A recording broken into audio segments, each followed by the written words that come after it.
Are you Asperger's or on the autism spectrum? Yeah, I'm on the spectrum, and my son Yeah. is too. He's seeing the depiction of Matthew. That prompted a ton of questions, starting with like, why? Where did that Right. come from? Where in your life were you like, I need to write this into this thing? I think I'm a little bit on Asperger's myself.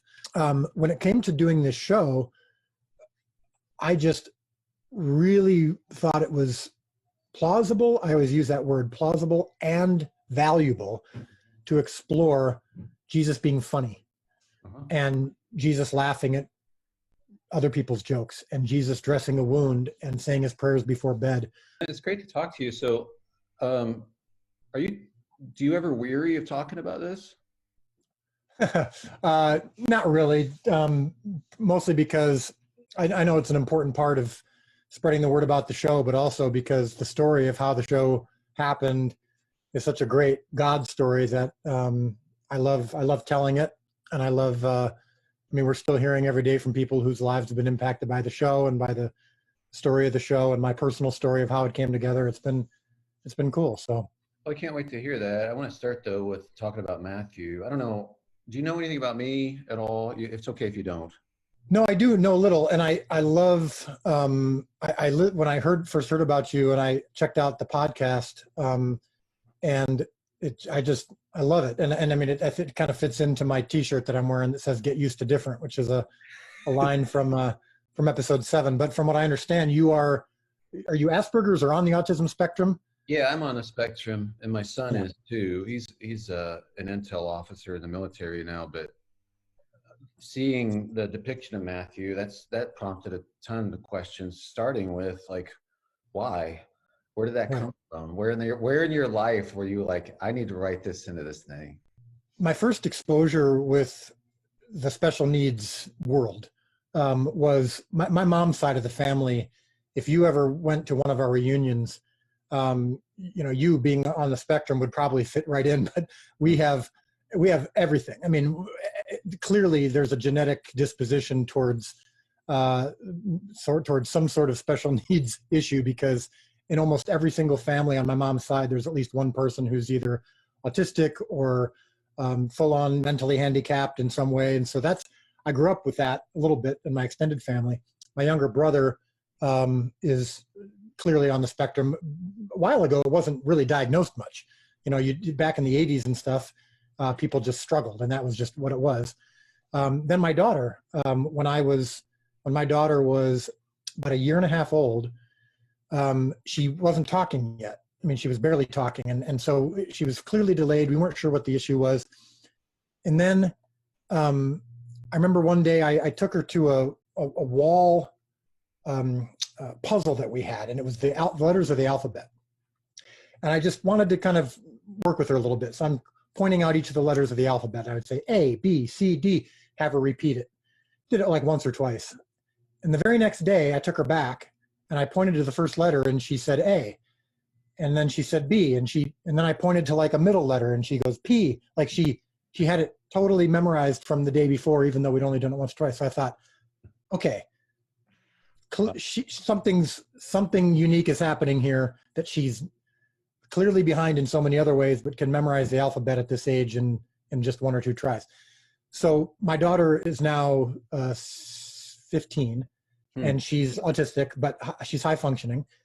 And that whole process led me to just study the brain more. I just really wanted to understand my daughter and understand this world. So I have a lot of familiarity with understanding autism and the whole world of the brain. I think I'm a little bit on Asperger's myself. But also, I've done a lot of work in the special needs community. Like my wife and I just volunteer at our church in our special needs class. We have a big church and a big class. So I'm really familiar with it. So there's a little long answer to your question, but when we were writing season 1 and getting together to plot out the whole story of season 1 and then choose our main characters, and then once you choose your main character, then you start going through their characteristics from the Gospels that we could pick up on.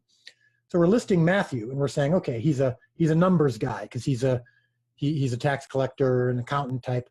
He's a facts guy because the first chapter of his book is all just a genealogy, and it's grouped in 3 groups of 14, And then he chose a profession that made him a social outcast. I mean, tax collectors were hated by the Jews for being betrayers of their people, and they were disrespected by the Romans for being Jewish.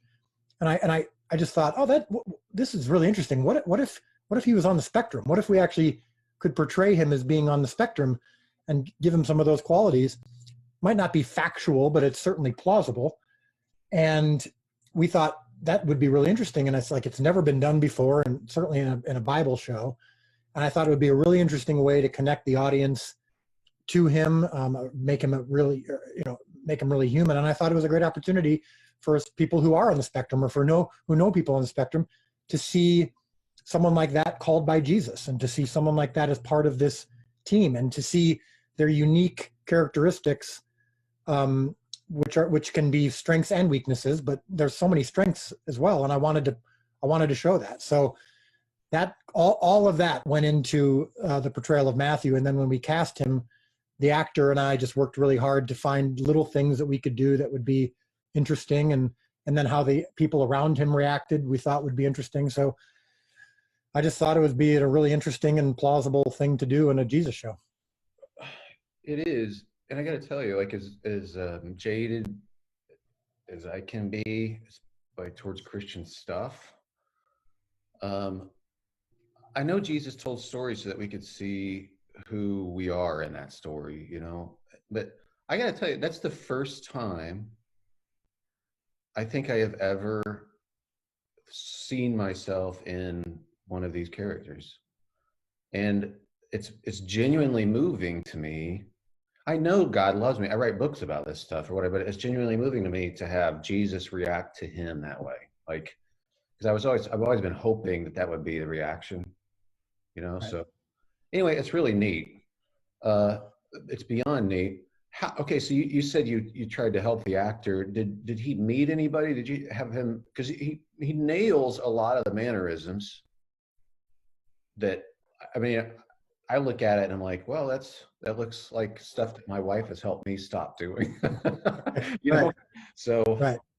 I don't know. Yeah. Well, he had, when he auditioned, and we said in the audition process that this character was on the spectrum.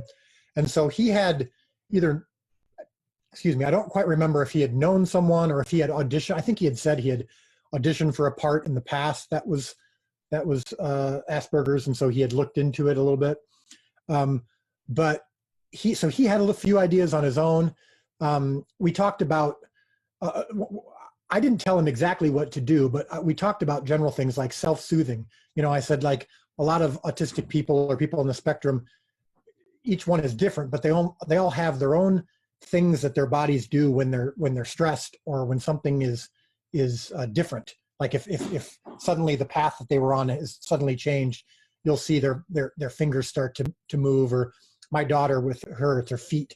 You know, at night, if we're having a tense conversation with her for whatever reason, we'll start to see her feet clench up. You know, and I'm sure you've got your own. I mean, everyone has something where.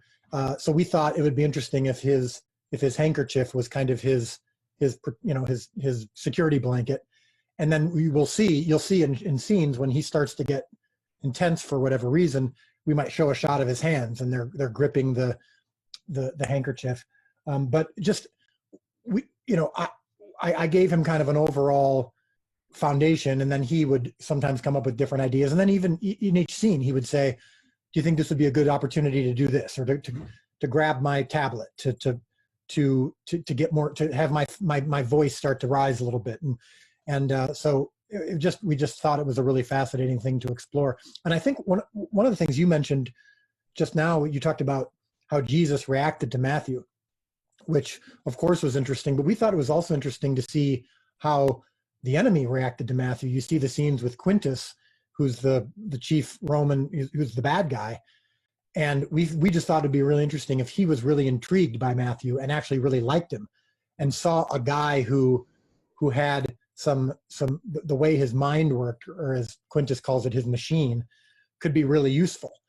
And again, just with all of this, with everything with this show, we wanted it to be a little bit different. We're honoring the scriptures.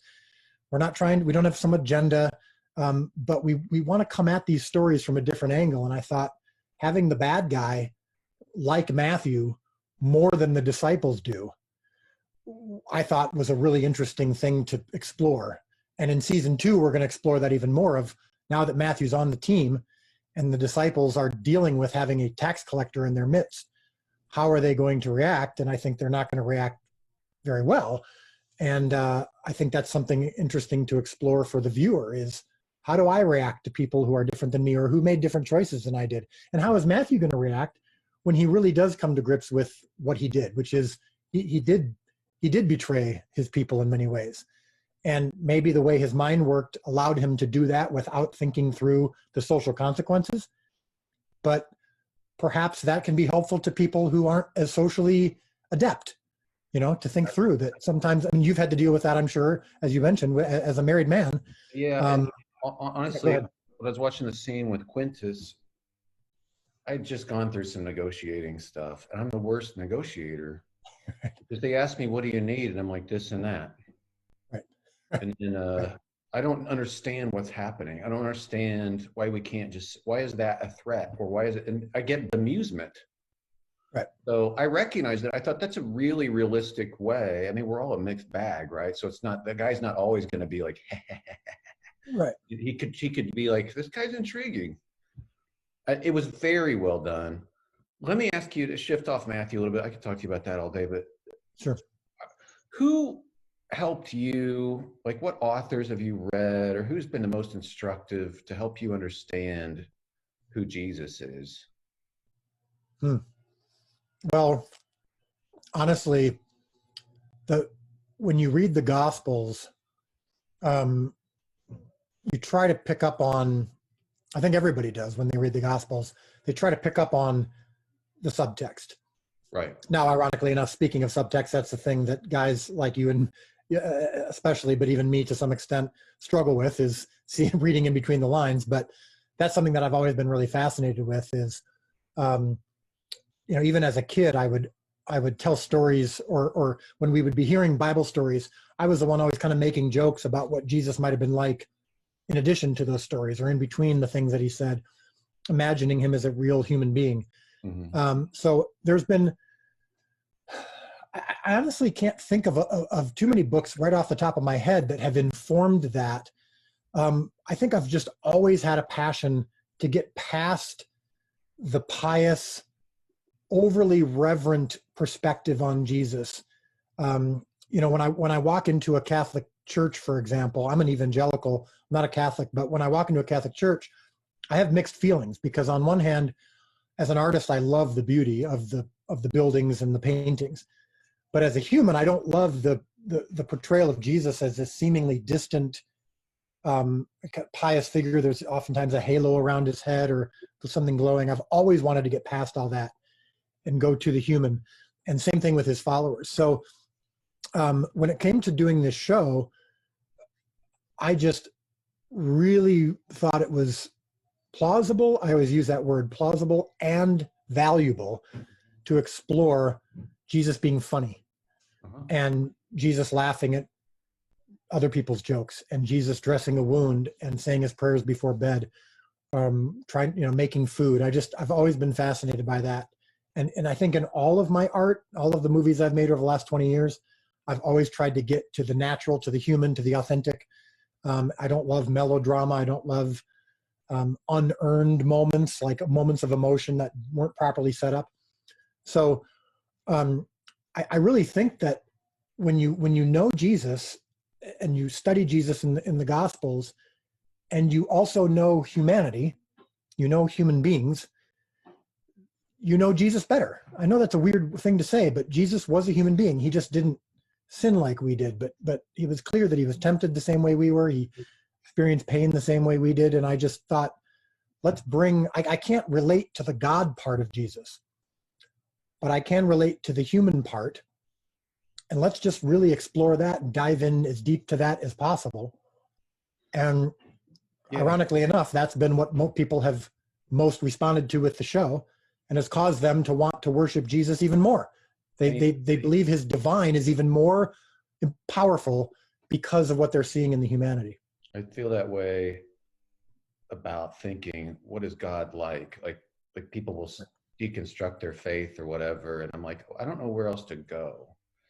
And, and, but the reason I'm into this Christianity thing isn't for all the trappings, isn't for the Christian entertainment. It's for, if Jesus said, if you've seen me, you've seen God. And it's, you really have done a service. And I know you're not in it for the plaudits either, but like to give people a visual, if we're going to be apprentices or disciples ourselves, to say, okay, what's he acting like? You showed it in the Cana wedding, you showed them watching Jesus, his followers watching him at a children's table, and they were literally commenting on it. I guess we're just going to be watching this guy, and that's how we'll learn how to do this.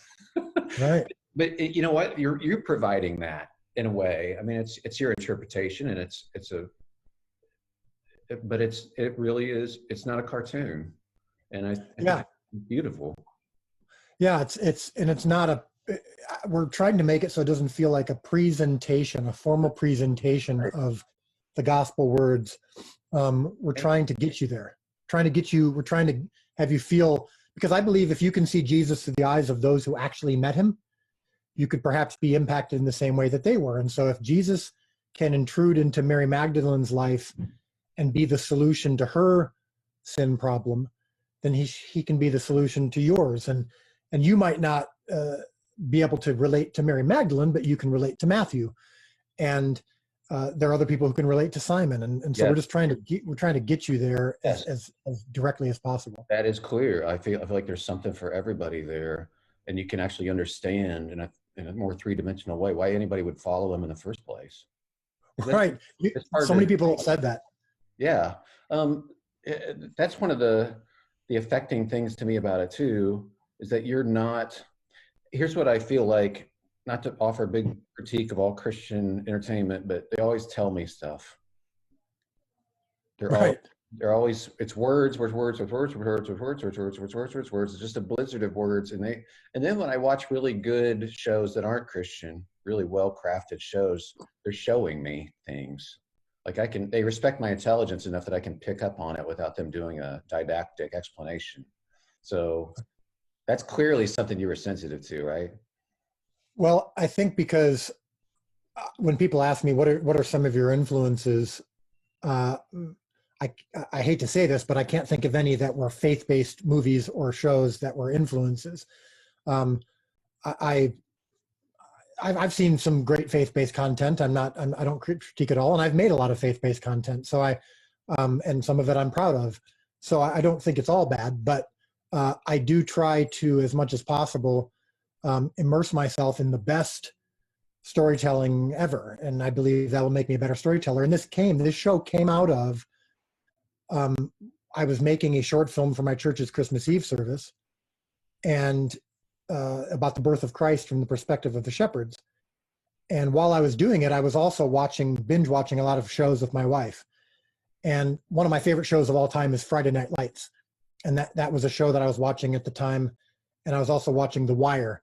And those two shows, the nuance and the depth and the characterization and how each character wasn't necessarily all bad or all good. And I realized what I really was tuning into was to see what happened to these people. And I wanted to see their relationships. And I thought, why has that never been done with a Jesus show? Like there's been movies, there's been miniseries, but there's never been a multi-season show where you can really dig deep into these people and into the stories and follow them from season to season.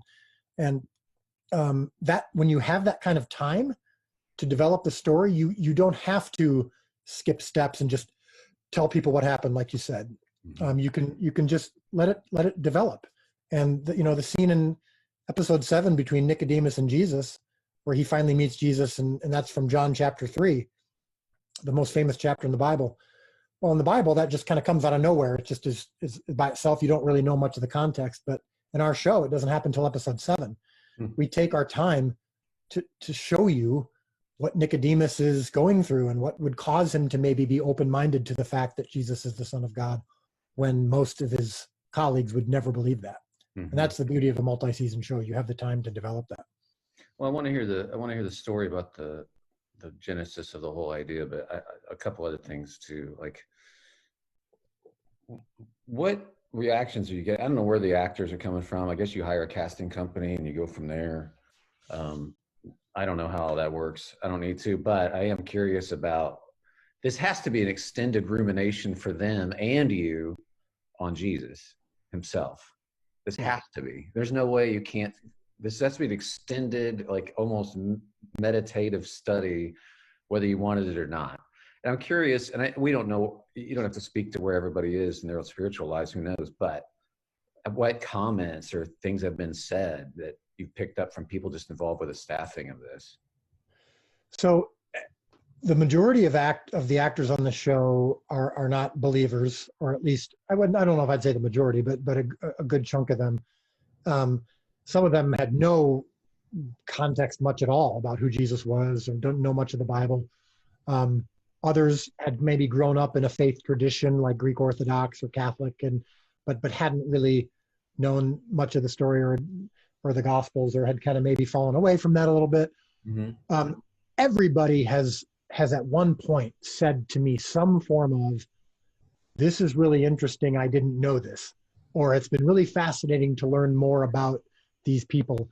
And there have been some who have gone from maybe an apathetic perspective on faith to a much more direct, personal perspective on faith.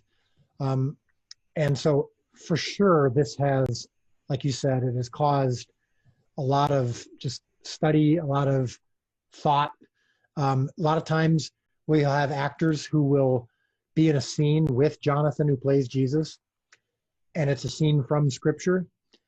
And maybe it's a scene where Jesus is asking them to make a decision about whether they're going to follow Jesus or whether they're going to believe, or in the case of like the wedding at Cana, when he's looking at Thomas and he's saying, "You're going to follow me, and you're going to see something that's different." And the actors, when they're faced with that, even though it's just a scene and they're just actors, there's profound emotional experiences. I mean, where they'll say, I couldn't stop crying," or that was a really powerful moment. And I feel like even when you're acting, when you're faced with words from Scripture, or when you're faced with that decision, your body reacts in some way. I can't explain it, but we've had that happen many times. I have a But theory. more than anything else, just seeing people, I get the opportunity to answer questions all the time. Like when they're asking questions about their character, I'm able to give them gospel. And it's been a fascinating experience just to see people get to know Jesus and the story of this history more than ever before. My theory on the physical reaction is that we're made for the kingdom in its fullness. And so whenever we recognize it, we get a glimpse of it. Somehow it's words, or it's the Olympics, or a big gathering, or something, that's a healing. Yeah. There's something that so resonates. It's like being nostalgic for a place you've never been, kind of thing. Like you just like, that's home somehow. And people get, even if they're not believers, they're still made for that or something. Yeah. Yeah. There's something that happens. And I not to get back to the spectrum conversation, but my daughter, I believe that people on the spectrum, because, and you can speak for yourself, but from what I've noticed is people who are on the spectrum, or who they don't have the same trappings that we more typical people do, where we've got things that can kind of get in the way of our connection to God. And I feel like a lot of people who are autistic on the spectrum, they don't have some of those social constructs that get in the way. And there's this almost purity, or this kind of almost divine thing that happens. I've seen it I even see it when I talk to you, of just there's a lack of guile that happens, that I think allows some people who are on the spectrum to kind of tune in more. Like you're playing the same, the same musical notes that God does. So I wrote a book, and I'm not telling you to buy it or anything. It was called Blessed Are the Misfits, but it's about that. And it was about like why I love Jesus so much as somebody who's on the spectrum. And it's his lack of guile. Yeah. And also his equanimity, like towards everybody. There's something very appealing to somebody like me to see him be so consistent and not fake. Right.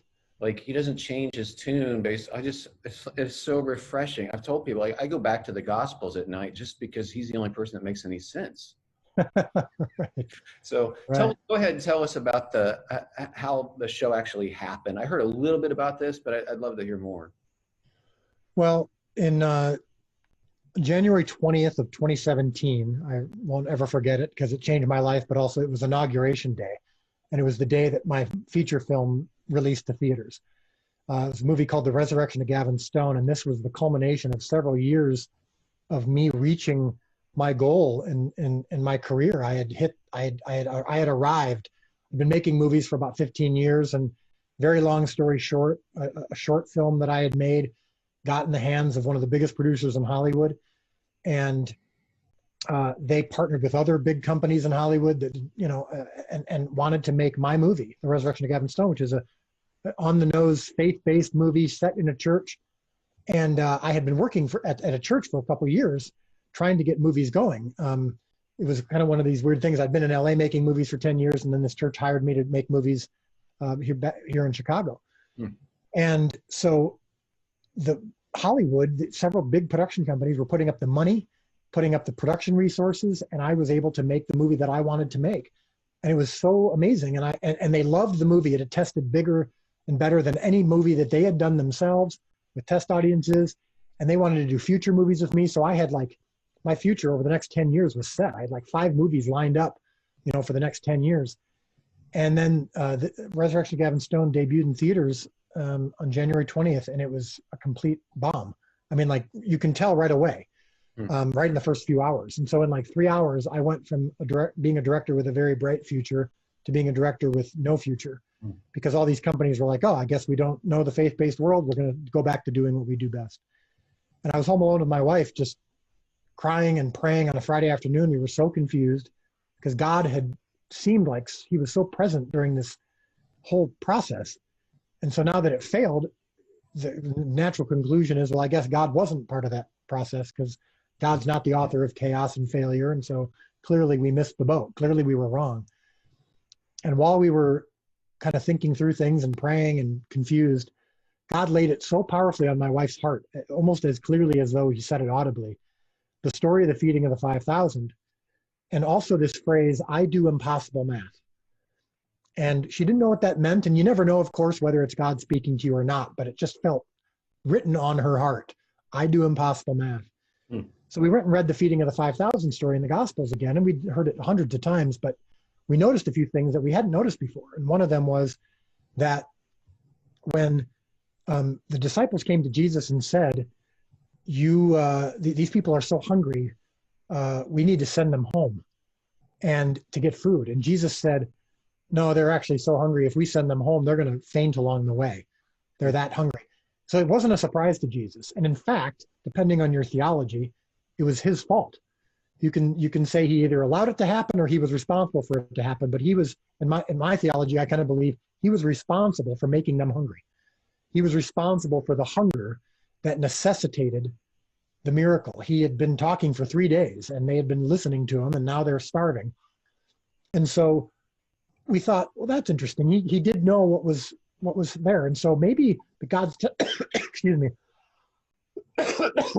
sorry about that, but maybe God's telling us he's brought us to this place on purpose, and now a miracle's coming, and the box office numbers are going to impossibly turn around. And we're going to have this great lesson and story to tell these guys in Hollywood who aren't believers, and God's going to really show up and do a miracle. And he didn't. The numbers didn't get any better, and so we were just kind of unsure of what God was trying to tell us with that story and with that phrase. Well, that night at 4:00 in the morning, I was doing what I always do, which I think a lot of people do after something doesn't go well, is you analyze. What went wrong? Where was I at fault? And I'm writing out this 15-page memo of all the things that I had done wrong and all the things that others had done wrong, trying to understand this. And this message pops up on my screen on Facebook from someone I've never met. We've talked a few times on Facebook, but they were just a Facebook friend. And it didn't say hi, didn't say hello, didn't say heard about the movie, no social pleasantries. I'm sure you can identify with that. And all it just said was, remember, your job is not to feed the 5,000. It's only to provide the loaves and fish. And for a moment, I honestly wondered if my computer had been recording what my wife and I had been talking about, because I thought, how in this world could this person know to tell me about that story? And I just responded by saying, what are you doing up at 4 a.m? And he said, well, I'm in Romania. I'm on a different time zone visiting my brother. And I said, can I ask you why you told me that? And he said, oh, it wasn't me. God just wanted me to share that with you. And that moment changed my life, because I knew, number one, that God was present in this circumstance, just like the story of the feeding of the 5,000 had told us. But that whole concept of, this is not your job to worry about. When the boy brought the loaves and fish to Jesus, and Jesus accepted them as worthy, that's where the transaction ended. That's all that boy or the disciples who gathered the loaves and fish were responsible for. So Jesus still included them in the miracle. We still do our part. We still provide the loaves and fish. And then when God multiplies them, he actually had the disciples distribute the loaves and fish. But my job is not to worry about the impact or to worry about the multiplication.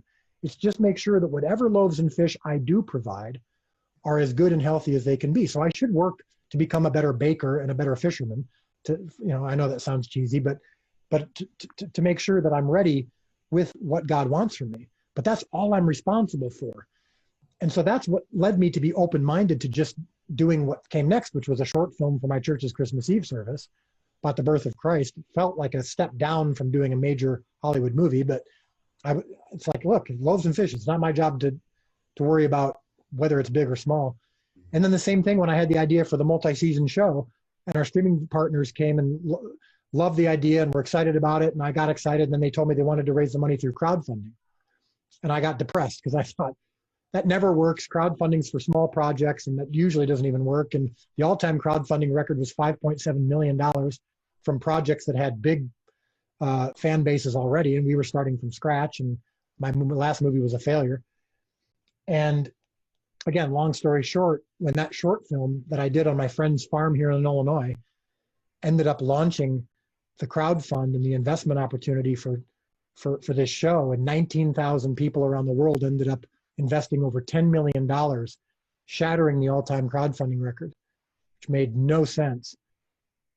I remember when I was sitting at my computer with my wife, and we hit that 10 million mark, and all of a sudden she turned to me, and tears streaming down her face, and God had just hit her with another lightning bolt. I do impossible math. Like, that's what he meant when he was saying that. And it was just as clear as day. And that has been the case with this show from moment one, all the way up until a few months ago, when we decided to make the show completely free, completely hassle-free, completely delay-free in every country all over the world, even though streaming costs money. We made it totally hassle-free so people could just watch all 8 episodes with no restrictions. And we actually quadrupled our income. That's impossible math. And God's been doing that from day one with this project. So the story of this has been as much about God showing up today as it has been about the content of what he did 2,000 years ago. Love it.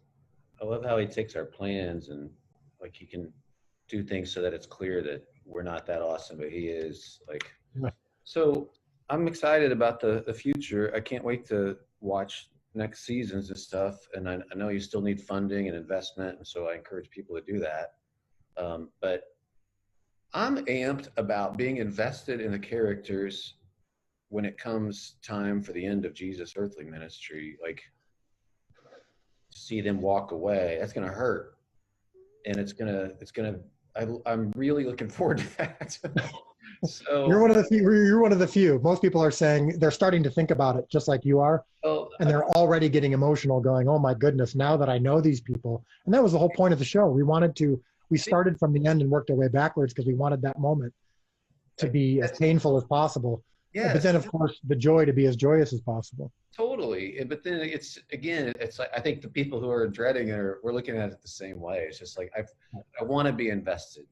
I want to have some connection there to what otherwise can become dry, rote religion and take all the joy out of it. And obviously, if you need to cast an Aspie dad of Matthew, then I'll talk. You're a little American looking, I'm sorry to say. Oh, darn it. Yeah, sorry. You're right. Yeah. Thanks, man. God bless you. Thanks for everything you're doing. really, really thankful for this. I've enjoyed it so much. And Well, you too. Keep up the great work. I love what you're doing with your podcast, and I am going to go get that book. Thank you. I'd heard of it, but I hadn't read it yet. I want to get it.